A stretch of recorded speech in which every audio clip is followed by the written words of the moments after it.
queda medio minuto para empezar. Y normalmente lo correcto es que uno primero aprende lo normal, ya está, la boca normal, ¿no? El aparato bucal normal. De ahí tienes que aprender lo patológico. Y después de aprender lo patológico, se tiene que aprender recién cómo vas a curarlo, con medicinas, o sea, farmacología, o con cirugía. Pero acá, farmacología, el tratamiento está antes de la, ¿cómo se llama? Antes de la enfermedad, antes de conocer la anatomía normal, ¿no? Entonces, eso también es una cosa que van a tener que modificar en el tiempo. Gracias, Willy. No apagues tu cámara. José Andrés, Yuri, Melina, por favor, Fabiana. Abran su cámara porque estamos en Zoom para irnos conociendo así con todos. Y vamos a empezar la clase dándoles la bienvenida, ¿no? Este curso pues, de farmacología y terapéutica actualmente se le conoce con el nombre de farmacoterapia en realidad, ¿no? El nombre correcto debería en el futuro ser farmacoterapia, pero adecuándonos a los estándares generales de todas las universidades, se sigue enseñando el curso así, desde que yo era estudiante, no, ya no me quiero acordar cuántos años, de farmacología y terapéutica, ¿no? Porque la farmacología pues es la ciencia o una disciplina en todo caso, ¿no? La ciencia es una disciplina, una parte de la ciencia que se encarga del estudio de los medicamentos, de los fármacos y, y de su estructura, básicamente, ¿no? Pero quien se encarga de su aplicación es la farmacoterapia, es una herramienta, una disciplina, se dice, porque no llegan a ser ciencias en sí, ¿no? Son pedacitos, componentes de una ciencia en general, ¿no? Entonces, la farmacología también ha tenido su historia, ¿no? Y la historia ha ido de la mano con el desarrollo de la civilización, y la civilización también ha ido de la mano con la educación, y la educación también ha ido de la mano con la medicina, es decir, todo está relacionado, o sea, nada está al aire, nada ha sido descrito porque a alguien se le ocurrió, ahora vamos a enseñar farmacología, ¿qué le parece? No, todo ha sido consecuencia de la historia y el reflejo de la forma como las personas han pensado o pensaban en su oportunidad. Entonces, no vamos a hablar de cada uno de ellos, sino vamos a hablar de todo en conjunto, de una integración de los 5 temas que estamos viendo ahora. La historia de la medicina no se puede estudiar aparte, la farmacología aparte, la cirugía aparte. La misma universidad, ¿no? Nace justamente en la Edad Media, en un mundo en el cual había mucho oscurantismo, mucho de lo que ahora llamaríamos, pues, pseudociencia, ¿no? Pero que ¿cómo se llama? Se entendía, se aceptaba como ciencia. La cirugía, históricamente, digamos, habían médicos, ¿no? El más conocido históricamente es Hipócrates de Cos o Hipócrates a secas, ¿no? Porque era médico. ¿Qué cosa era médico? La palabra médico derivada de medicine, ¿no? Que significa medicina. O sea, aquellos doctores, entre comillas, que curaban a los pacientes con medicamentos eran médicos. Pero los que no curaban a los pacientes con medicina no eran llamados médicos, eran llamados cirujanos, ¿no? Y por un lado, eran los que hacían sangramiento, los que hacían curaciones, amputaciones para la época. Y los médicos eran bien vistos por la sociedad desde la antigüedad. En cambio, los cirujanos eran perseguidos, ¿no? Por diferentes razones hasta la edad moderna, en que en la época napoleónica, pues, se dio por primera vez la profesión de médico cirujano, ¿no? Y ahí comienza un poco la historia formal. La universidad nace en la Edad Media, ¿no? Algo pues paradójico, en una época donde solamente se creía que era prohibido que la obra máxima de Dios en la tierra, que es el ser humano, sea tocada por las personas, ¿no? Y por lo tanto, pues los cirujanos, los que metían la mano para hacer diferentes cosas, fueron proscritos, ¿no? Pero también necesitados, ¿no? Eso es un poco la historia en general de todo ello, ¿no? Y finalmente la odontología como ciencia pues nace en el siglo XVII, ¿no? El punto de, 18, perdón, ¿no? Sí, el 18. El punto de partida fue aquel famoso libro del cirujano dentista, Le Chirurgie Dentiste, ¿no? Escrito por el padre de la ontología, ¿saben quién es? Pierre Fauchard, ¿no? Entonces ahí nace formalmente como disciplina, ¿no? Como hermano menor, médico menor, la ontología, ¿no? Pero todo ello ha sido consecuencia de algo que hemos venido estudiando desde el colegio, ¿no? Es decir, nos han contado la historia de la antigua, media, moderna, contemporánea, y cada periodo de tiempo en realidad tiene una forma de pensamiento, ¿no? En la edad antigua donde había pues con lo que les he explicado, ¿no? Y donde el objetivo principal era era la persona individual, ¿no? Como que ahí se permitió pues el desarrollo de estas ciencias, para ese tiempo no eran consideradas ciencias, ¿no? En la Edad Media pues existe en esta parte occidental una percepción de que lo más importante es Dios, ¿no? De tal manera que los interlocutores, ¿no? Los interlocutores entre Dios y los hombres era el clero, ¿no? Por eso que los sacerdotes eran los profesores universitarios en un principio, ¿no? Todo lo que era científico tenía que pasar por la aceptación de la iglesia. La tierra es plana, no, sí, sí es plana porque la iglesia lo dice, ¿no? Y punto, y se acabó, ¿no? Y cosas así, ¿no? De tal manera, pues, que en medio de ese alboroto religioso nace la universidad, ¿no? Y la universidad, como principio, ¿no? No nació como una institución, sino porque las personas querían aprender algo de alguien con mucho conocimiento, mucha experiencia, esos sabios de la época, y o esos eruditos de la época, que iban a los sitios donde ellos vivían para que les enseñaran, ¿no? Y es ahí donde se reúnen, se conglomeran y aparece la ciudad universitaria, ¿no? Y todos los conceptos que ahora tenemos. Entonces, en ese tiempo era pues prohibido por escrito, ¿no? Hacer cirugía, ¿no? La medicina estaba limitada a lo que un personaje histórico famoso, que fue Galeno, ¿no? Que Galeno también ha sido considerado, o es considerado el padre de la farmacia, ¿no? Vamos a cerrar un poquito, alguien se le ha ido el volumen, o apáguenlo. Y por favor, Iván, José André, vayan abriendo, Búho, Amanda, todos abran su cámara, por favor, para podernos ir involucrando y conociendo. ¿No? En la Edad Moderna, pues surge otro movimiento, ¿no? Que tiene como objetivo la libertad, una etapa intermedia a finales de la Edad Media, inicios de la Edad Moderna, que se llamó el Renacimiento, donde aparecen los grandes pensadores que toman, como Renacimiento significa tomar el pensamiento antiguo para adaptarlo a la nueva modernidad. En ese entonces no se hablaba de edad moderna, ese es un término del siglo XX, ¿no? Pero había un nuevo renacer, ¿no? Del conocimiento en general, ¿no? Y ahí, por ejemplo, aparecen los grandes anatomistas, ¿no? Uno de ellos, el más oculto, que fue el que pintó la Gioconda. A ver si te acuerdas, Willy. ¿Quién pintó la Gioconda? Da Vinci, profesor. Da Vinci, Da Leonardo da Vinci. Vinci. Claro que escribió una de las mejores obras de anatomía, pero la tuvo guardada, porque si no, si se enteraba la iglesia, lo iban a someter a la Santa Inquisición, ¿no? Y así, ¿no? Es el renacer de la ciencia, ¿no? Porque la ciencia no nace en el Renacimiento, la ciencia viene desde la antigüedad, ¿no? Desde mucho más atrás, pero muchos de los conocimientos y los conceptos se perdieron porque había la costumbre de arrasar aquellas ciudades que no estaban de acuerdo con uno, y lo primero que hacían era destruir las bibliotecas, ¿no? Como la biblioteca de Alejandría destruida quemada por los romanos, ¿no? Y entonces en la Edad Moderna ya aparece otra forma de pensamiento más libertario, donde se acepta pues ¿cómo se llama? El estudio, la investigación, no solo del ser humano, sino de todo lo que nosotros conocemos actualmente, menos excepto los microorganismos, ¿no? Porque hasta ese entonces se creía o se partía del supuesto de la teoría de la generación espontánea de las enfermedades, ¿no? ¿Y de dónde sale? Eso viene de Galeno, ¿no? ¿Y de dónde apareció la enfermedad? Bueno, se generó, pues, ¿no? Y hay que tratarlo, ¿no? Pero no había un espíritu causal de determinar la causa de la enfermedad. Esto viene todavía a finales de la Edad Moderna. Y he puesto acá la imagen de Leeuwenhoek, ¿no? ¿Qué hizo Leeuwenhoek, Iván? ¿Te acuerdas? O Sandra. Leeuwenhoek, el microscopio, el que inventó un vendedor de telas aficionado ¿cómo se llama? Al pulido de los cristales, y que al juntar varios cristales inventó ¿cómo se llama? El microscopio. Sin el microscopio no se hubiera podido conocer en detalle lo que ocurría a nivel más pequeño, ¿no? Es por eso que aparece la imagen aquí, ya en la edad contemporánea después de la Revolución Francesa, en donde aparecen los grandes investigadores y médicos, y donde se juntan la medicina y la cirugía en una sola profesión, que es el médico cirujano, exactamente en el año 1799, ¿no? En la época postnapoleónica, ¿no? Y eso es importante, o eso fue muy importante, porque Luis Pasteur, hasta Luis Pasteur, ¿no? Luis Pasteur fue un biólogo, ¿no? Que trabajaba en la industria de la cerveza, para la que no voy a decir, no voy a mencionar el término, si estuviera entre colegas, diga lo que más le gusta los fines de semana, o algunos colegas, ¿no?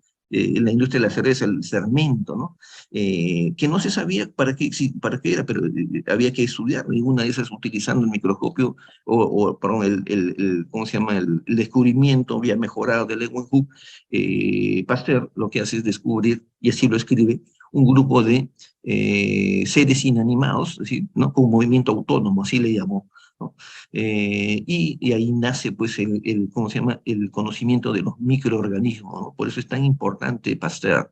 A partir de Pasteur se conoce la existencia de los microorganismos y se conoce también, y lo que hace él es descubrir a a las bacterias anaerobias, un tema importantísimo ahora que ustedes van a entrar en la parte clínica, hay infecciones aerobias y anaerobias. ¿Quién descubrió los anaerobios? Fue Pasteur, precisamente. Fue el primero que hizo un estudio de aislamiento de los microorganismos. A partir de ahí se cayó por completo en la teoría de la generación espontánea, la teoría del flogisto, que es también un conocimiento así que tenemos que tener nosotros como científicos, ¿no? Para nosotros es importante que el futuro odontólogo, ustedes, tengan esta cultura general porque es parte de nuestra cultura, en realidad, el conocer esta cosa. No es necesario que se aprendan de memoria las fechas y eso depende si les llega a gustar o se dedican a la docencia, pero lo fundamental es conocer los hechos. Entonces, a partir de Luis Pasteur hay un antes y un después de la medicina y hay un renacer, hay un nacimiento de la cirugía científica, ¿no?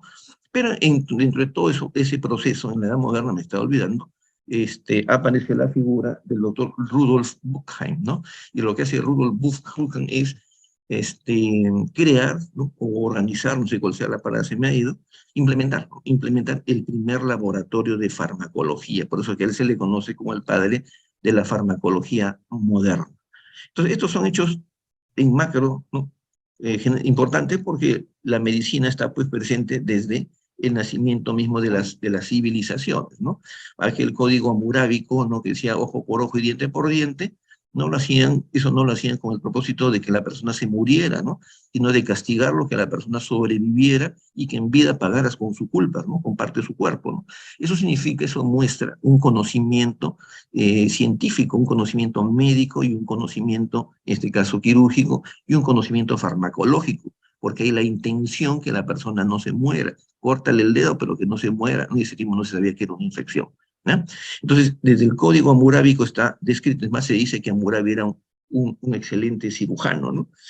Luego, si hablamos de farmacología, la mandrágora es casi tan antiguo como la cultura china, y la mandrágora, que no es otra cosa más que un alucinógeno, que no fue utilizado inicialmente en la medicina, ¿no? Sino que era utilizado en los campos de cultivo para que los agricultores tuvieran, así como usan acá en el Perú la hoja de coca en toda Sudamérica, igual, ¿no? Ellos inhalaran, los hacían inhalar la mandrágora o los hacían inhalar, hacían plantaciones de caña o los estruscos, ¿me acuerdo? Y los hacían inhalar a los agricultores para que ellos pudieran rendir más en el trabajo, ¿no? Pero en el fondo, ese es un conocimiento medicamentoso, ¿no? Los egipcios, por supuesto, que tuvieron un conocimiento vastísimo, mucho de ellos se ha perdido, se dicen también muchas especulaciones, pues, alienígenas respecto a la vida misma, al conocimiento que tenían los egipcios. Lo cierto es que hay muchas cosas de ellos que se han perdido, ¿no? Pero y este personaje Imhotep que ha sido caricaturizado en esa película de la momia, ¿no? Que hemos visto la versión 1, 2 y 3, era pues un eminente cirujano de la época, era conocido por hacer amputaciones, curaciones, reconocido por hacer también ferulizaciones de los dientes, ¿no? Esto está descrito en los papiros, ¿no? De tal manera, pues, que el conocimiento, por si acaso los antibióticos como tales, ¿no? Fueron utilizados en el antiguo Egipto, ¿no? El dejar que el pan se llenara de hongos y esos panes con hongos sean utilizados para la curación de las heridas, es un conocimiento no microscópico, llamémoslo así, pero sí es científico, no microscópico para el uso de antimicrobianos. No sé si se puede llamar antibióticos, pero el hecho es que eran antimicrobianos tópicos, ¿no? Pero el día de hoy también tenemos que, ¿cómo se llama?, conocer este concepto, ¿no? La farmacología tópica es aquella que nosotros utilizamos encima de los tejidos para producir también un efecto, y eso también es farmacología. En odontología utilizamos vastísima cantidad de fármacos tópicos y nosotros no los conocemos como tales, ¿eh? Seguimos entonces rápidamente este paseo por la historia. El día de hoy no va a ser una clase muy larga, por eso es el principio de nuestra amistad, que ojalá sea tan antigua como la historia que estamos contando. En la Edad Antigua, entonces, este personaje Imhotep fue quien describió múltiples tratamientos. Ellos utilizaron la historia clínica pero de una manera muy diferente a la como la usaron en la época hipocrática. Sin embargo, lo que hemos heredado, lo que hacemos actualmente como historia clínica, las partes, los nombres pueden venir de la época griega, pero el ordenamiento viene de la época de los egipcios. Eso está descrito en los egipcios. Han descrito historias clínicas, pero así perfectas, una anamnesis. Ellos no le llamaban anamnesis, pero ellos sí incluso hacían reuniones entre los médicos de la época, que eran entre médicos y sacerdotes, y escribían todo en papiros, lo redactaban todo en papiros, ¿no? De tal manera que eso ha quedado registrado, ¿no? Vamos a ver algunos papiros conocidos, como el papiro de Evers, ¿no?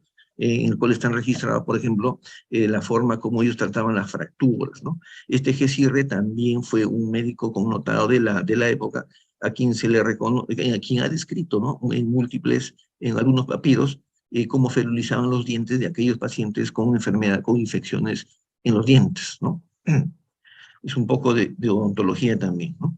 Y el uso de algunos medicamentos, ahí está el papiro de Evers, ¿no? El cual hacía mención, en el cual se considera como uno de los tratados médicos y de farmacopea conocidos desde esa época, ¿no? Entonces, la importancia para nosotros de saber el papiro de Evers no es que nosotros vamos a aprender, pues, cómo leer los jeroglíficos de la época de los egipcios, pero tenemos que tener el conocimiento de cuán importante para la farmacología, no tanto para la cirugía, sino para la farmacología, ha tenido, pues, o tiene este papiro de Evers, ¿no? Y hay traducciones, o sea que es cuestión de leerlo. El papiro de Smith es una descripción anatómica y se refiere básicamente a una cirugía traumatológica, ¿no?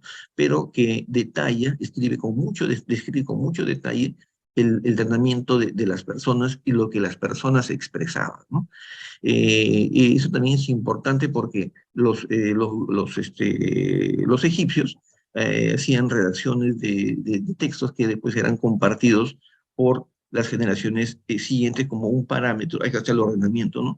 Donde habla de los síntomas, el diagnóstico, el veredicto y el tratamiento, ¿no? No como esos términos, porque el término diagnóstico viene de más atrás, ¿no? Diagnóstico viene de dia, o que significa distinguir o diferenciar, y gnosis es conocimiento, o sea, distinguir entre varios conocimientos para llegar finalmente a una conclusión que ahora lo llamamos médicamente el diagnóstico. Pero el diagnóstico como palabra viene de la época griega, pero como aplicación, ¿no? Como instrumentalización de lo que llamamos ahora historia clínica, viene de la época de los egipcios. Y hay una serie de papiros, no vamos a entrar mucho en detalle esto, en donde acá, por ejemplo, también da cuenta de descripciones médicas y de remedios, como le llamaban algunos en ese entonces, ¿no? ¿Para qué? ¿Remedios para qué? Para poder tratar heridas, para hacer curaciones, ¿no? Para hacer tratamiento de infecciones que en ese tiempo no se sabía qué cosa es lo que existía. De este señor Hipócrates se sabe el nombre, pero en realidad nadie sabe si realmente existió. Se le atribuyen muchas cosas, pero no está comprobado que realmente sea él del que estamos hablando, ¿no? Lo cierto es que existe una serie de documentos que él dejó, ¿no? Con lo cual deja constancia de su existencia, pero no se sabe si su rostro fue él. El hecho es que él en el Corpus Hipocráticos describió una serie de tratamientos y medicamentos, ¿no? Sobre todo de ahí parte el conocimiento de que él fue el padre de la medicina. ¿Por qué el padre de la medicina? Porque utilizaban medicamentos, utilizaban fármacos, ¿no? De ahí el concepto de medicina. Los médicos son médicos porque originalmente trataban a los pacientes y los curaban o los sanaban o trataban de sanar si no se podía, los trataban con medicinas o con medicamentos, ¿no? Acá en el lado derecho, pues, ese es la fotografía, una extracción, pero eso no es griego, ¿no? Ese es romano, ese es un grabado de un paso antiguo que fue encontrado en la ciudad de Pompeya después que erupcionó el Vesubio, ¿no? Pero la historia de las curaciones fue también una cosa importante. Y este principio que dice abajo, el primum non nocere, ¿qué significa? Pues, primero no hacer daño, es decir, nosotros en nuestros peores pesadillas jamás se nos ocurriría dar tratamiento a una persona, a un paciente, para hacerle daño, eso no existe. Que se cometan errores y causen daños, o que ocurran cosas y se le produzca daño, eso no es intencionado. Nosotros nunca actuamos por intención, ¿no? Entonces, eso se llama el principio del primum non nocere, que hasta ahora existe en la jurisprudencia peruana inclusive, ¿no? Entonces este libro llamado el Corpus Hippocraticum describe el comportamiento ético del médico, ¿no? Y eso ya lo vamos a explicar en la práctica, qué cosa es la palabra ética, ¿no? Porque la palabra ética ha ido cambiando conforme van pasando los tiempos. Solamente por poner un ejemplo, si en algún país islámico extremista, ¿no? Un grupo, no sé si hay alguno de ustedes en Al-Qaeda, pero el hecho es que si Al-Qaeda en una población, un país gobernado por ellos, encuentran a un delincuente, alguien que está robando, ellos no tienen ningún reparo y es parte de su normalidad, de su ética, someterlo a juicio y luego le cortan las manos o lo ahorcan en la vía pública, o le cortan la cabeza, y eso es normal, ¿no? Porque lo ético es lo normal, lo que la mayoría hace. Lo ético no es lo que creemos que debe ser, sino es lo que la mayoría piensa, ¿no? Por eso es importante, y eso lo vamos a comenzar más en la parte práctica, porque nuestra profesión es sumamente ético, ¿no? En el cuerpo hipocrático, por ejemplo, aparece el secreto médico y otros conceptos que están más allá de en este momento de lo que estamos hablando, ¿no? También Plinio el Joven, ¿no? Hijo de Plinio el Viejo fue un gran conquistador que derrotó a, ¿cómo se llama? Aníbal, ¿no? De Cartago, pero Plinio el Joven fue también, además de soldado, fue un cirujano conocido en la época, ¿no? Pero lo más importante es que el medicamento como tal ya fue normado, su uso fue normado durante la época de los romanos, ¿no? Ahí aparece el lex artis, que es la ley de los artistas, porque quienes se dedicaban al tratamiento de los pacientes, las personas con medicamentos, los médicos, estaban en el mismo nivel que los herreros, el mismo nivel de los carpinteros, eran artes, ¿no? Y había una ley de los artistas, y quien no cumplía cabalidad con su rol hacia algo indebido, era sometido a la lex artis, a la ley de los artistas, y cometía o podía cometer mala praxis, ¿no? Y de ahí el concepto de mala praxis para nosotros, ¿no? Mala praxis significa no hacer las cosas correctamente, diferente a iatrogenia, que viene de la época de los griegos, donde iatro significa acto médico y donde geno o gen significa origen, ¿no? Es decir, hay una distorsión del término iatrogenia, se cree que hacer iatrogenia es hacer la cosa mal, esa es ignorancia parte del cuerpo de periodistas o de los mismos profesionales que a veces creen que la palabra iatrogenia significa hacer la cosa mal, eso es mala praxis, ¿no? Iatrogenia es hacer todo aquello que tiene un origen en el acto médico, ¿no? Galeno, ahí está, Galeno no solamente fue conocido por la parte médica, sino también conocido por ser el padre de la farmacología, por haber escrito muchos escritos en el cual describía pócimas para la época, ¿no? Pócimas y productos, tratamientos farmacéuticos que podían ser utilizados en las personas, ¿no? Bueno, ese concilio de Tours es un concilio de la iglesia en donde declaran, entre otras cosas, que la iglesia aborrece la sangre, ¿no? Es una manera de perseguir a los entonces cirujanos, ¿no? Entonces, Galeno, si bien es cierto, no es considerado el padre de la medicina, ese es Hipócrates, Galeno es considerado, él fue médico, ¿no? Es considerado el padre de la farmacia, ¿no? ¿Y por qué el padre de la farmacia y no de la farmacología? Es una cosa curiosa, ¿no? Es que la farmacia se refiere no al centro, al lugar donde venden los medicamentos o donde se expenden, que es un concepto más moderno, ¿no? Sino que la farmacia es aquella disciplina encargada de la preparación de los medicamentos, la preparación de los fármacos. Yo no soy tan antiguo, ¿no? Pero mis profesores, ¿no? Quienes fueron mis profesores, le escribían, ¿no? O señalaban, contaban que cuando ellos recetaban un medicamento, ellos no llenaban la receta, decían, compre ampicilina, compre, no sé, tetraciclina, ¿no? Ellos tenían que escribir la fórmula magistral, ¿no? En su receta, y el paciente iba a la botica, ¿no? Que es el nombre original, a la farmacia o a la botica, y ahí le preparaban las tabletas, le preparaban los jarabes, le preparaban la suspensión, le preparaban todo, el paciente lo compraba, pero después de haber esperado un tiempo, un día o unos minutos, una hora, hasta que le preparaban el medicamento. Ese es el concepto original de la farmacia, ¿no? En cambio, la farmacología ya es una disciplina científica que tiene como objetivo, o que tiene como objeto de estudio, al medicamento. ¿Quién estudia el medicamento? La farmacología. ¿Qué cosa estudia la farmacia? Todos los medicamentos en general, ¿no? Pero la farmacia como tal es un concepto más grande que la farmacología. No necesariamente estamos hablando o engloba la parte científica, sino también la parte no científica de los medicamentos. Luego también los árabes fueron muy conocidos por absorber la cultura de los grupos que ellos dominaban, no arrasaban con la cultura, la integraban, ¿no? Y dos de los médicos de aquella época, Maimónides, muy conocido, a tal punto que en Argentina existe una universidad de Maimónides, así se llama, ¿no? La Universidad de Maimónides, que en honor justamente a un reconocimiento a este personaje, este médico árabe, ¿no? Y Avicena también, que es considerado por otro grupo de historiadores como el padre de la farmacología, no de la farmacología científica, ¿no?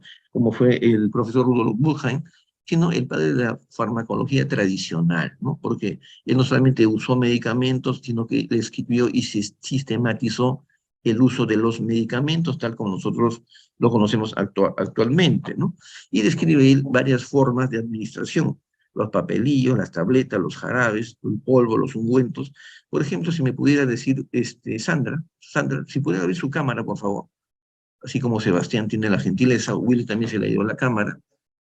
¿Qué cosa es? ¿Cuál es la diferencia entre un jarabe y una suspensión? José Andrés, abre tu cámara. Sandra, ¿estás por ahí?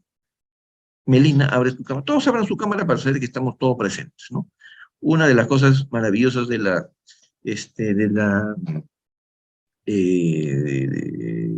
¿cómo se llama?, de la comunicación ha sido el utilizar estas herramientas de comunicación virtual, ¿no? El problema, la parte de la deficiencia es que tanto nos hemos acostumbrado que a veces nos hemos mal acostumbrado solamente a abrir la cámara y dejar que la cámara corra, ¿no? Entonces, yo creo que lo importante es poder conversar también con ustedes, ¿no? Iván, que te veo que estás muy, muy atento, te felicito por eso, ¿no? ¿Cuál es la diferencia entre un jarabe y una suspensión, por ejemplo, ¿no? La verdad, no sé, doctor. ¿Qué cosa es una mezcla y qué cosa es una combinación? Eso se han hecho en química, ¿cierto?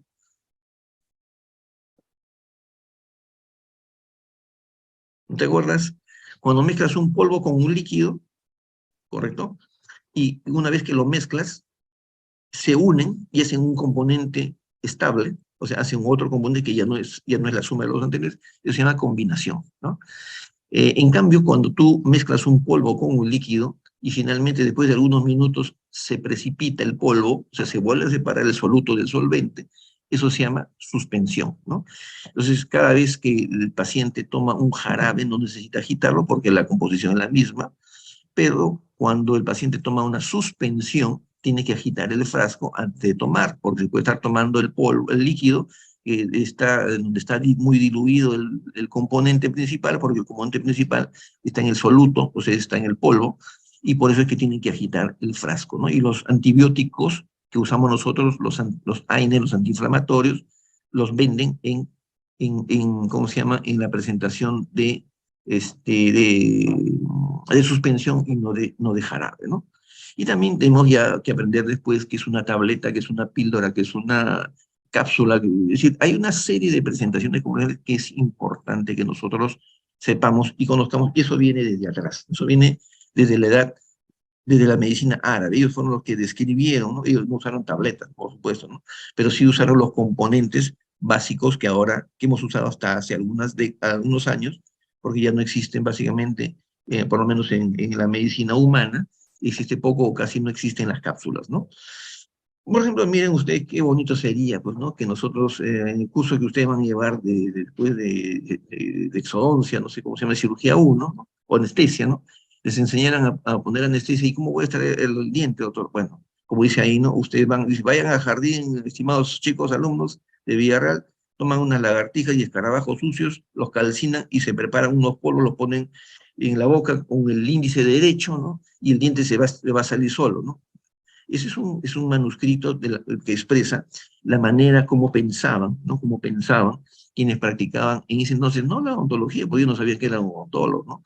Ellos simplemente eran cirujanos de la época o curanderos de la época. Entonces, esto cambió, miren, dentro de este contexto totalmente empírico, ¿no? Empírico viene de la palabra empeiría, que significa experiencia, ¿no? Nace la universidad, ¿no? Y la Universidad de Salerno, que es la primera universidad que nació, ¿por qué? Porque se reunieron 2 o 3 profesores fueron 4 profesores conocidos en Europa y una inmensidad, cientos de alumnos venían de diferentes partes de Europa para aprender con ellos, a tal punto que no habían habitaciones para alojarse dentro del pueblo, o sea, dentro del pueblo de Salerno, la Universidad de Salerno. Y tuvieron que hacer una vivienda, ellos tuvieron que hacer carpas y comenzar a vivir en las afueras de la universidad, del pueblo. De tal manera que ahí nace la ciudad universitaria como concepto, ¿no? Y acá en la Edad Media, donde nace la universidad, aparece este concepto de los grados, ¿no? Si ustedes van a recibir el grado ¿cómo se llama? El grado de bachiller. En la caballería antigua, ¿cómo se llama? El nivel más bajo, ¿no? Era el aprendiz, ¿no? El aprendiz. Una vez que el aprendiz hacía méritos, el caballero decía, bueno, tú has cumplido con ciertas cosas, me has acompañado en tanta batalla, yo te voy a ascender. El ascenso, el paso siguiente va a ser el de escudero, que en algunos países le llamaban bachiller, ¿no? Bachilleres viene de la palabra levas, que significa debajo, y chevalier, que es caballero, ¿no? El que monta caballo. Entonces, ¿cómo se llama? El bachiller es el que antecede al caballero, ¿no? Y ese concepto lo asume la universidad, por eso que nosotros cuando egresamos nos dan el grado de bachiller, es decir, somos los aprendices, pero no podemos ejercer hasta que no nos dan la licenciatura, nos convertiríamos en caballeros, ¿no? Y esa denominación viene desde la Edad Media, ¿no? También viene de la Edad Media el concepto de decano, nuestro decano es el doctor Mauricio, ¿no? Entonces el decano era el más antiguo, ¿no? El más antiguo de todos los más viejos, ¿no? De todos ellos, ¿no? Ahora es un tema de elección, pero el decano era justamente el profesor más antiguo de una disciplina, ¿no? Y como ya habían varias disciplinas, ya había teología, medicina, derecho, qué sé yo, alguien tenía que dirigirlos, ¿no? Entonces elegían ellos a alguien que los supervisaba, que era el que regía, el que cuidaba que las normas se cumplieran. Eso se llamó rector, eso viene desde la Edad Media. ¿Ve? Y entonces, aparentemente, la universidad es el origen, sería el origen de la ciencia. ¿Pero de qué ciencia? La ciencia que el clero aceptaba como científico, ¿no? Una etapa de oscurantismo, este es Paracelso, este peladito es Paracelso, ¿no? También un médico de la época que utilizaba una serie de plantas de uso medicinal, esa es farmacología, ¿no?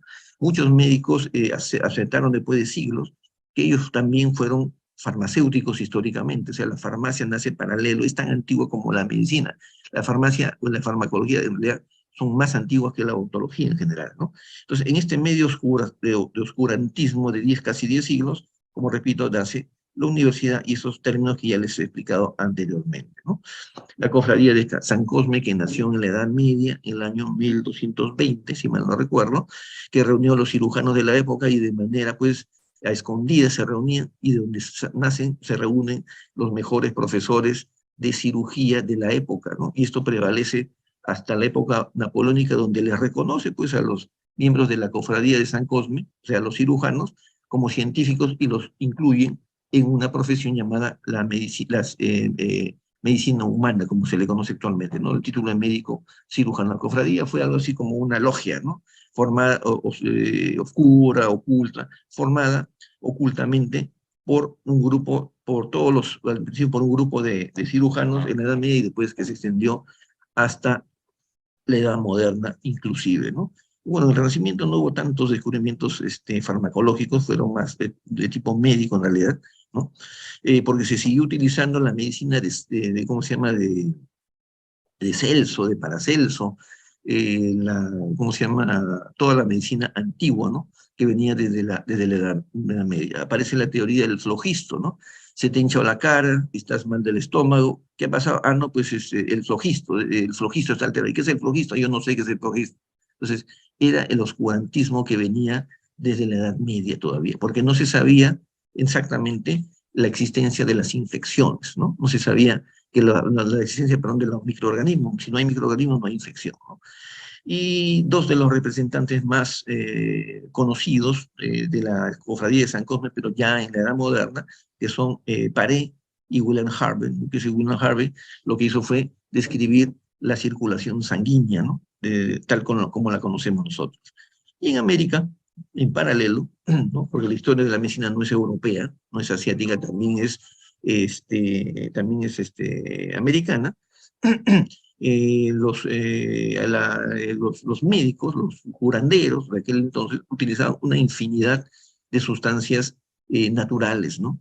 Las cuales, una de las más conocidas, por ejemplo, cuál es el bálsamo del Perú, ¿no? El bálsamo del Perú es una sustancia que vamos a explicarla más adelante en el capítulo en la clase, perdón, de farmacología tópica, ¿no? Que no es más que un producto extraído a partir de la corteza de un árbol, de un arbusto, ¿no? Que se utiliza desde la edad, de la época preincaica inclusive, ¿no? ¿Y por qué le llaman bálsamo del Perú? Porque el bálsamo fue utilizado, una sustancia aromática utilizada para curar heridas, ¿no? Que los historiadores, los cronistas españoles describieron, ¿no? Y decían que ellos preferían ser tratados por los curanderos indios, así decían, que por el médico, ¿no? Porque los pacientes o los heridos que se trataban eran tratados por los curanderos indios, perdón, se curaban. En cambio, los que eran atendidos, así dicen las crónicas, los que eran atendidos por los médicos españoles se morían, ¿no? Y de ahí el término de matasanos, ¿no? Para los médicos, ¿no? De ahí surge el término, ¿no? Entonces, la medicina, ¿cómo se llama? Tradicional, como se le conoce actualmente, el uso de una infinidad de medicamentos, el llantén, ¿cómo se llama? El tilo, el ácido tánico que está contenido dentro del té, aunque el té es de origen asiático, son sustancias que han sido utilizadas históricamente con propósitos médicos. Eso es farmacología, ¿no? Y en el Perú, pues, como todo llega tardíamente, durante la época del virreinato, la información fue sesgada, ¿no? Manejaba todavía información de la Edad Media, se utilizaba la teoría del flogisto para explicar a las enfermedades, y eso viene, ¿no? No con los españoles, sino con todos los médicos que venían de Europa, ¿no? En Europa, volvemos a Europa, estamos haciendo un paralelo, Leeuwenhoek, le decía, un fabricante de telas, ¿no? Que tenía como oficio, ¿no? El pulir los vidrios, ¿no? Inventa, no es descubriendo, sino es un invento, inventa el microscopio, ¿no? Y ahí comienza un antes y un después, ¿no? Para la medicina y la cirugía, un antes y un después para la farmacología, porque uno no puede dar medicamentos si no sabe cuál es el origen, ¿no? Y Leeuwenhoek hizo ese gran aporte, pero él no fue médico en realidad, pues, ¿no? Y ya avanzando un poco más y entrando un poco más al siglo XIX, aparecen estos personajes de los cuales yo diría uno de los más importantes es Pasteur, ¿no? No solamente conocido por la pasteurización, no solamente conocido por fabricar sería producir, sintetizar la vacuna, crear, ¿no? La vacuna antirrábica, sino que no, sí, sino que fue más bien importante porque fue quien describió la existencia de los microorganismos. Y con los microorganismos nace toda una corriente inmensa de fármacos justamente para tratar las diferentes infecciones, ¿no? Si no se sabía de la existencia de microorganismos, no sabríamos cuáles son estos microorganismos, ¿no? De repente Sebastián nos puede ayudar cuáles son los 4 tipos de microorganismos que existen y ¿cómo se llama? En nuestra realidad hay 4 tipos de microorganismos y cómo se llaman, ¿no? ¿Cómo está Sebastián? Buenos días. Buenos días, doctor. Buenos días. ¿Qué tipo de infecciones conoces? Más fácil. Originadas por bacterias, 1, perfecto. Otro. por hongos, 2, micóticas, ¿no es por, cierto? por virus 3, falta 1, y por parásitos. por parásitos. Perfecto, perfecto. Entonces, no se podría saber de la existencia de ninguno si no tuviéramos el microscopio. Y si tuviéramos el microscopio, si no hubiéramos tenido el descubrimiento de Pasteur, ¿no? Porque el microscopio es un invento, los microorganismos son un descubrimiento porque ya existían antes del microscopio, entonces no sabríamos todo aquello que nosotros conocemos como medicina científica, o lo que conocemos como farmacología científica. Por eso que paralelamente acá está la fotografía, como un costado, Rudolf Buchheim, ¿no? Alemán, ¿no? Bueno, antes, bueno, los países eran diferentes, ¿no? No se puede decir que es alemán, pero en la ciudad de Estonia, lo que ahora pues es parte de la Federación Rusa, no, es un país independiente, Estonia, creó, o, ¿cómo se dice?, implementó el primer laboratorio de farmacología, por lo cual se le considera como el padre de la farmacología moderna, ¿no? Y lo que hizo Koch fue algo muy importante, ¿no? Lo que hizo Koch fue, claro, descubrir el bacilo de Koch, pero si bien es cierto, Pasteur descubrió el microorganismo, quien le dio la connotación de causa-efecto fue Koch. Koch dijo, si no hay bacilo, si no hay bacteria, no hay enfermedad. Mientras Pasteur originalmente son casi, no son contemporáneos, sí, casi contemporáneos, mientras que Pasteur lo que hizo fue, existen los microorganismos, ¿no? Y después ya describió que existen los aerobios, existen los anaerobios, pero Pasteur le dio una connotación médica, eso es importante, ¿no? Y como ya se sabe quién lo originó, ya sabemos cómo destruirlo, cómo inactivarlo, cómo matarlo, me refiero a la bacteria, al virus, lo que ha dicho Sebastián, ¿no? A cualquiera de los 4 tipos de microorganismos que a su vez producen 4 grandes grupos de infecciones, ¿no? Estamos hablando solamente de infecciones. Y a partir de todo esto, miren lo maravilloso, ya me voy siempre, me sale el sesgo quirúrgico, ¿no? Nace lo que se llama la revolución quirúrgica. ¿Por qué? Porque hasta antes de estos investigadores, antes de Koch, antes de Bohan, sobre todo antes de Pasteur, las cirugías, ¿no?, se hacían junto a la sala de autopsias. O sea, mientras los muertos estaban acá, al costadito estaban operando una cesárea, ¿no? Así de contaminada era la cosa, porque no se sabía que existían los microorganismos. Los cirujanos entraban con bisturí en el bolsillo. Si se lavaban la mano, eso era, ¿no? Se lavaban la mano, pero no había concepto de esterilización. Y es ahí donde nace primero el método antiséptico, porque se parte del supuesto que los pacientes están infectados antes de operarse y había que hacer algo para matarlos. Y después nace el método aséptico, que lo van a estudiar ustedes en el curso de cirugía, que es que nosotros partimos que el paciente no está infectado, pero por eso que tenemos que hacer una profilaxis nuestra, tenemos que lavarnos las manos, ¿no? Tenemos que hacer una asepsia y antisepsia en el paciente, nosotros también tenemos que vestirnos con un ropaje adecuado porque no queremos que el paciente se infecte, ¿no? En ese caso estamos partiendo del supuesto que el paciente no está infectado, ¿no? Y esto se le ha llamado el método aséptico. Y ese es el que prevalece desde Lister. Lister fue el creador de este concepto, ¿no? Es decir, esta es ya la aplicación de lo que nosotros vamos a estudiar. ¿Y qué podemos hacer para lograr, a ver, por ejemplo, la diapositiva anterior, ¿qué sustancia utilizaban en el método antiséptico? Estamos en el curso de farmacología. Utilizaban el ácido fénico. Y el ácido fénico es una sustancia farmacológica descrita como para destruir bacterias, pero que es muy irritante para los tejidos, produce necrosis, es una sustancia que se dice, es una sustancia estíptica, ¿no? Produce necrosis de los tejidos, eso es farmacología ya, ¿no? Pero eso no se sabía en ese entonces limpiaban al paciente, limpiaban la herida, terminaban de operar, lo limpiaban y quemaban, ¿no? Producían una necrosis, una muerte de los tejidos, y sobre la necrosis las bacterias se instalan, las bacterias que ha descrito Sebastián. Es decir, se produce una sobreinfección. Entonces, para evitar eso, se prohibió el uso de ácido fénico, porque se partía del supuesto, o se parte del supuesto hasta ahora, que el paciente no está infectado. ¿Y cómo hacemos para hacer la antisepsia? Usamos colutores es farmacología tópica. ¿Qué utilizamos? Yodopovidona, alcohol yodado, son sustancias farmacológicas. Usamos de repente agua oxigenada, es solución antiséptica, ahora que estamos en la época del COVID, ¿no? Dicen, el paciente tiene que hacerse un colutorio con agua oxigenada diluida o utilizar cetilpiridina. ¿Y qué cosas son esas cosas? Son sustancias farmacológicas, ¿no? Que tenemos que saber, algunos son viricidas, otros son bactericidas, ¿no? Otros son antimicóticos, y el conocimiento es farmacológico, ¿no? Por eso es importante, miren, hemos hecho un viaje desde la antigüedad hasta la modernidad, y recién hablamos de la odontología como tal, ¿no? Esa es una pintura de Henri Toulouse-Lautrec, que refleja muestra pues, a un dentista de la época, a fines del siglo XIX, que está atendiendo a un paciente. Y ese señor está con barba, ese señor no usa mascarilla, no usa guantes. Yo he utilizado guantes, ¿no?, recién a partir de la década de los 80. En la universidad a mí no me enseñaron a utilizar guantes quirúrgicos para protegerme. Todos nos asustamos cuando apareció el VIH, ¿no? Sin embargo, el virus de la hepatitis es más antiguo y causa mayor daño, ¿no? Pero nosotros no utilizábamos los guantes regularmente. Entonces, ustedes nacen a la profesión con una serie de conceptos, de mejores conceptos y mejores herramientas que yo cuando estaba en mi época de estudiante, ¿no? Porque todo eso ha cambiado, ¿no? Horas Welter, y es cultura de cirugía, ¿no? Quien hizo la primera extracción sin dolor y que utilizó protóxido de nitrógeno.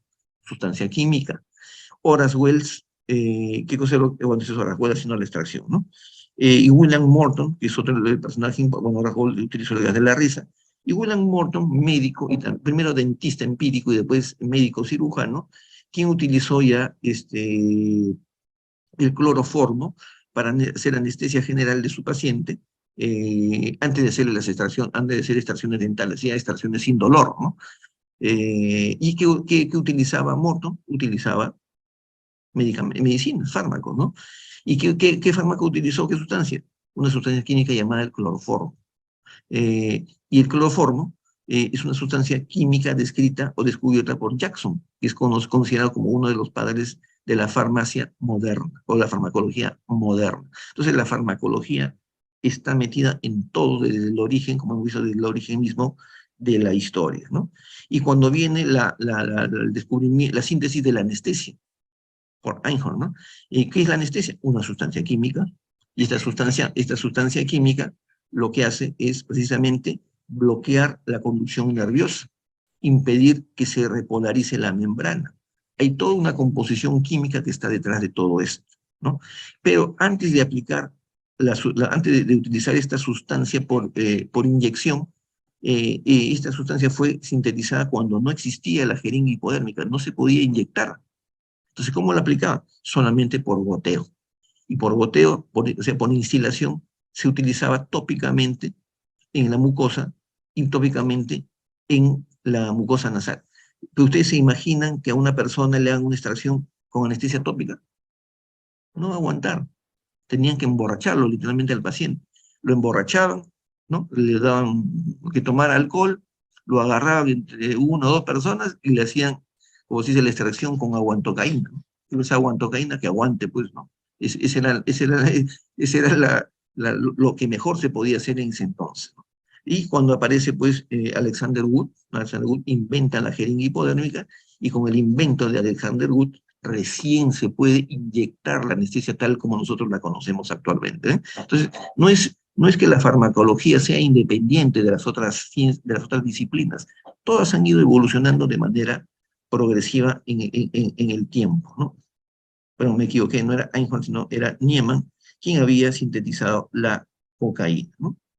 Como dato histórico, Halsted fue el primer profesional en realizar la anestesia transmuscular, y fue la anestesia del nervio dental inferior, la que van a aprender ustedes a bloquear para hacer extracciones dentales en la mandíbula. Pero curiosamente Halsted no fue dentista, Halsted fue médico, ¿no? Hay cosas muy paradójicas en la historia de la medicina, la farmacología y la odontología. Entonces, uno de los últimos grandes descubrimientos, un antes y un después, ha sido la síntesis el descubrimiento y la síntesis de la penicilina, ¿no? En los años entre la Primera y la Segunda Guerra Mundial, ¿no? Y fue Alexander Fleming quien describió este maravilloso medicamento llamado la penicilina, ¿no? Que es obtenido de una especie de hongos, ¿no? Pero que tiene una alta potencia para destruir muchas bacterias aerobias y muchas bacterias anaerobias. Entonces, ¿por qué es un antes y un después? Porque imagínense en la Primera Guerra Mundial que un paciente se infectara. No había medicamentos para poder, no había antibióticos, ¿no? Porque no existían. Las sulfas fueron predecesoras, no son antibióticos, son antimicrobianos. Las sulfas es, digamos, el más próximo que tenían, o el único que tenían en el intervalo entre la Primera y Segunda Guerra Mundial. Entonces, en este caso, ¿no? Alexander Fleming fue muy importante porque describió este medicamento. Y después habrán pues otros muchos medicamentos más que han aparecido, ¿no? Pero cuando hablamos de un antes y un después, no podemos dejar en cuanto a farmacología, ¿no? A estos personajes. Yo diría que soy muy arrogante, muy vanidoso al decir que según mi modo de ver, porque mi modo de ver, el último gran descubrimiento que marcó un antes y un después en la medicina en general, ¿sabe cuál ha sido? Ha sido la invención de la tomografía computarizada, y es porque yo la he visto nacer. Eso nació en el año 1979, ¿no? En el año 1981 apareció recién la tomografía como invento. El inventor, que no fue un médico, sino fue un equipo, ¿no? El cual fue dirigido por un físico llamado Gottfried Hounsfield, ¿no?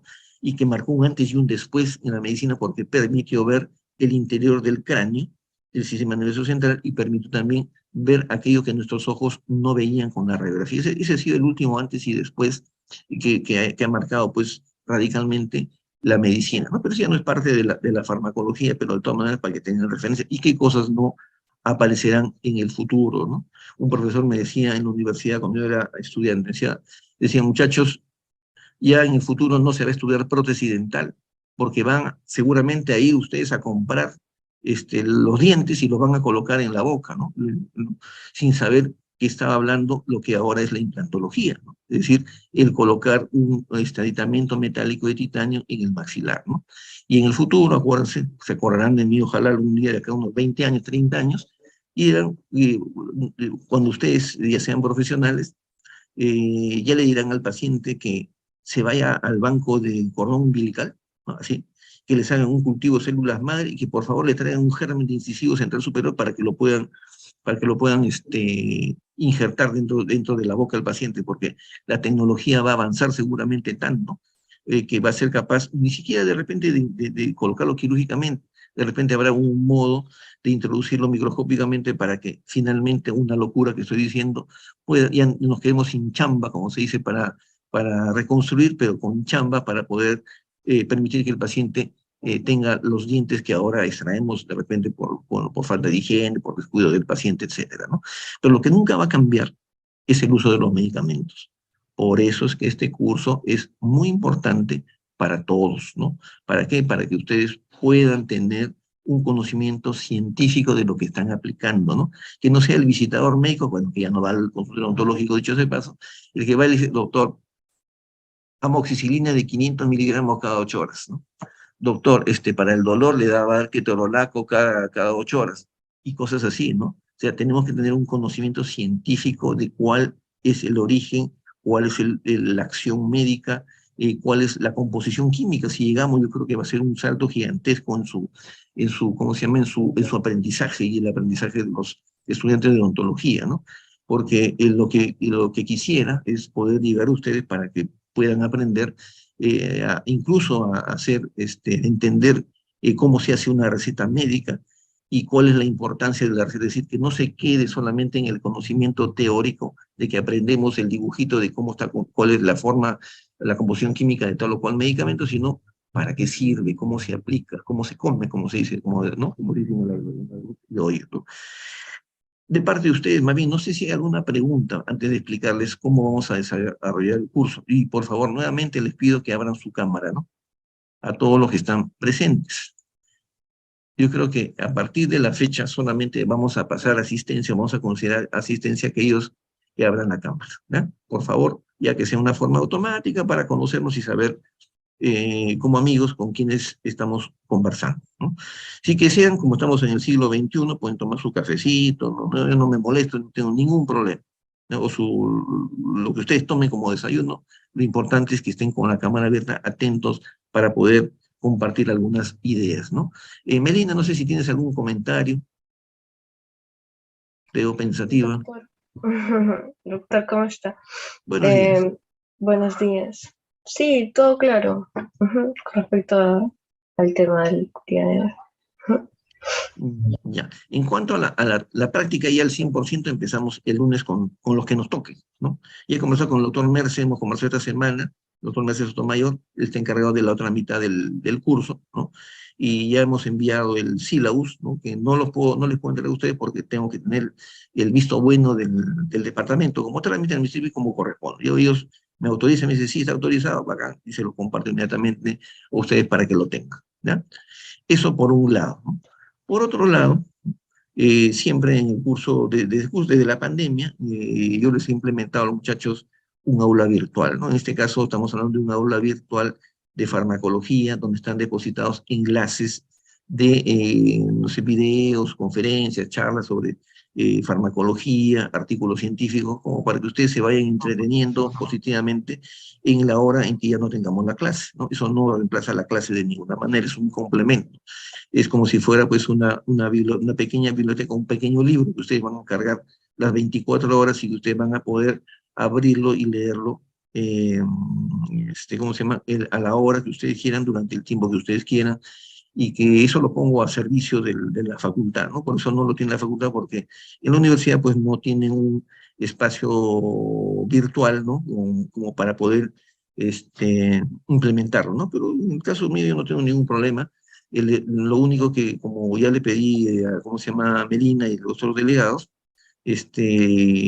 su correo electrónico y su teléfono para que, ¿cómo se llama? Para mandarle la clave personal a cada uno de ustedes y les voy a pasar también un tutorial de cómo ingresar al aula virtual que es bastante sencillo, ¿no? Eh, ¿Alguna otra pregunta, Melina, Iván, Sebastián, Willy? Doctor, Sí. disculpe, disculpe, con mis compañeros hemos estado comentando acerca de las clases prácticas que vamos a llevar con usted. Ujú. Y nos gustaría pedirle de favor que se aplique la semipresencialidad, ¿no? Porque como usted ya sabe, farmacología es un curso muy importante y sobre todo ya estamos en el cuarto ciclo, nosotros hemos estado llevando virtual, entonces ahora ya en cuarto ciclo, con cursos mucho más importantes, queremos saber si existe la posibilidad de que podamos llevar algunas clases que sean Lo que pasa es, presenciales. sí, lo que pasa es lo siguiente. Hasta el momento tenemos la información de que se pueden ir a la presencialidad, pero que no atiendan pacientes. Entonces es una contradicción, ¿no? Porque ir para hablar lo mismo no tiene sentido, ¿no? La verdad, ¿no? Es un pensamiento algo que hemos compartido con el doctor Mercer, ¿no? En el sentido de que a mí me encantaría, por ejemplo, llevarlos a la universidad y que estemos en la clínica, ¿no? Cosa que no se ha hecho anteriormente. Entonces, con los pacientes en la clínica se explica, mire, el medicamento se aplica así, qué sé yo, como no. Pero si no hay paciente, no nos permiten llevar paciente. No vamos a sentar a conversar igual. Piensen de todas maneras y lo conversamos en mitad de semana. Yo no tengo ningún problema, ¿ya? Sino que vamos a verlo por el lado de la aplicación. Y cuando hablamos en la parte práctica y hay que compartir alguna información, bueno, básicamente creo que ese es el tema, ¿no? El tema es que ya desde el siglo anterior nos han dicho que ya pueden empezar, ¿no? A consideración de los profesores y alumnos, pero que no se puede ir al paciente. Esa es una contradicción bien fuerte. En cirugía hemos tenido un montón de problemas porque los muchachos tienen que imaginar cosas, ¿no? En el caso de farmacología, antes lo hacían en el laboratorio, ¿no? Pero finalmente no iban ni siquiera al laboratorio porque no hay laboratorio de farmacología. Ese es el otro tema. Y lo que queremos es una farmacología clínica, pero tampoco se puede porque no se puede ver paciente. Ese es el gran problema, Melencito. Ese es el problema. Yo por mí encantado, a mí me encanta enseñar, ¿no? Pero, ¿cuál sería la diferencia? Piénsenlo de todas Ah, maneras. Sí, doctor, una o consulta. opinión, sí, Iván. Este, Mire, no sé, yo he escuchado de otros amigos que están en otras universidades que el tema de farmacología siempre es el tema de la práctica, de repente de dosificaciones y esas cosas, ¿no? Y lo ¿Sí? practican en animales o mascotas. La pregunta es si es que por ahí, no sé, ver la manera, porque, bueno, yo soy uno de los interesados porque ciertamente en el futuro de esto vamos a vivir, ¿no?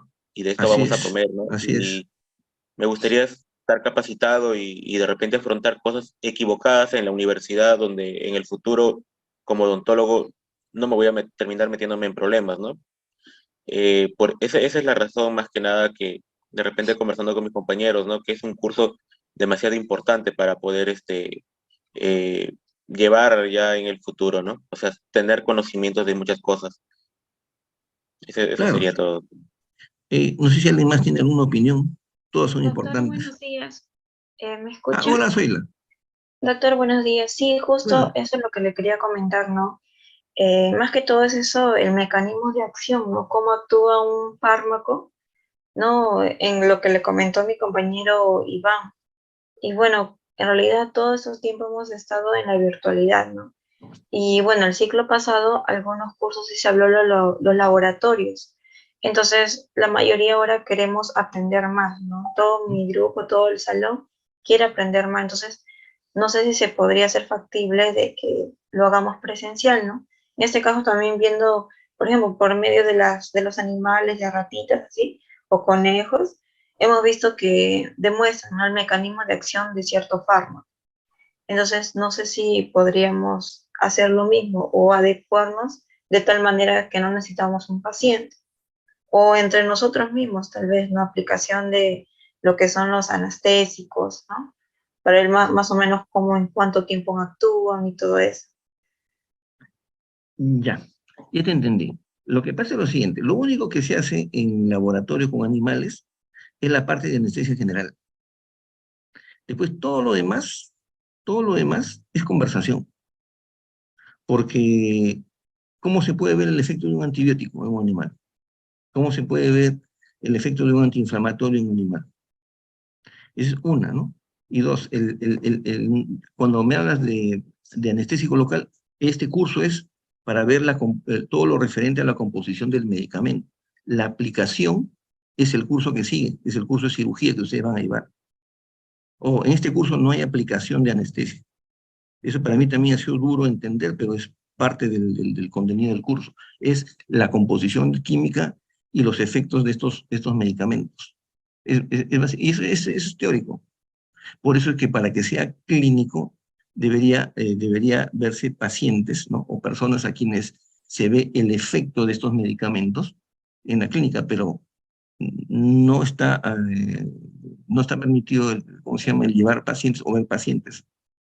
Es más, la clínica la siguen haciendo presencial, pero están haciendo en maquetas. Yo no sé cuánto van a aprender en maquetas los muchachos, me da mucha preocupación. Quisiéramos que se haga más, ¿no? Pero por el momento es lo que nos da lo que nos permite la universidad. Yo había pensado, conversamos con tú, Mercedes, de ir al curso de clínica, por ejemplo, y ver a los pacientes, pero si ellos mismos no pueden tener pacientes. Los muchachos del curso de clínica lo están llevando en maquetas. O están llevando simplemente al paciente que lo han hecho el tratamiento en otro lado y van y presentan el caso como maqueta. Y la maqueta no piensa, la maqueta no la hacen tallados, no hacen cosas. Es un poco engañoso, ¿no? Es cumplir con la norma, ¿no? Pero no sé cuánto se va a aprender por eso. Porque lo que estamos pensando es justamente hacer un curso orientado a la parte clínica, pero hasta qué punto nos pueda permitir la universidad, ¿no? Porque, por ejemplo, ¿no?, en la parte de antibióticos, ¿no?, que es mi fuerte, ¿no?, aprender la medicación, la dosificación por peso, el cálculo del peso, igual que en los AINES, ese no es un tema clínico aplicativo directo, ¿no? Por ejemplo, el calcular la dosis peso, eso siempre lo hemos hecho en la parte de teoría, y es algo fundamental. Pero eso no se puede ver en animales. Y si lo están haciendo, no sé cuánto aprenderán los muchachos de otras universidades, yo respeto el concepto, ¿no? Pero es bien complicado en farmacología, y farmacología es importante desde el punto de vista clínico. Tenerla, pero no sé, ¿no? Piensen de todas maneras y lo conversamos a mitad de semana, Melina. ¿Ya? Sí, doctor, está bien. Listo, chicos. Entonces nos estamos viendo la próxima semana y converso contigo el día que estamos, viernes. Mañana sábado. Conversamos un rato, antes que empiece la semana. ¿Ya? ¿Listo? Ya, doctor. Que tengan bonito fin de semana. Hasta luego, doctor. Nos vemos, chicos. Hasta luego, doctor. luego, Gracias. Y les paso después ¿cómo se llama el video de esta clase? Las PPT también.